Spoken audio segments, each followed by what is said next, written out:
নমস্কার, আমি miss Rimi Bhandari, senior councillor from Haldar group of institution. আপনারা জানেন দীর্ঘ কয়েক বছর ধরে হালদার গ্রুপ থেকে হাজার হাজার ছেলেমেয়েরা চাকুরিমুখী কোর্স করে সুপ্রতিষ্ঠিত।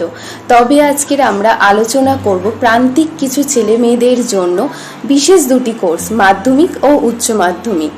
যারা রেগুলার বেসিসে পড়াশোনা কমপ্লিট করতে পারেনি তাদের জন্য হালদার গ্রুপের মাধ্যমে সরাসরি গভর্নমেন্ট স্বীকৃত বোর্ড থেকে তারা মাধ্যমিক ও উচ্চ মাধ্যমিক করতে পারবেন। যে কোনো বয়সের ছেলেমেয়েরা এই কোর্সটি কমপ্লিট করতে পারবেন। অফলাইন ও অনলাইন ক্লাসের সুবিধা রয়েছে এবং ইনস্টলমেন্টের মাধ্যমে কোর্স ফি পেমেন্ট করারও সুবিধা রয়েছে। আমাদের অফিস সোনারপুর, কলকাতা 7,150,9088945055। ধন্যবাদ।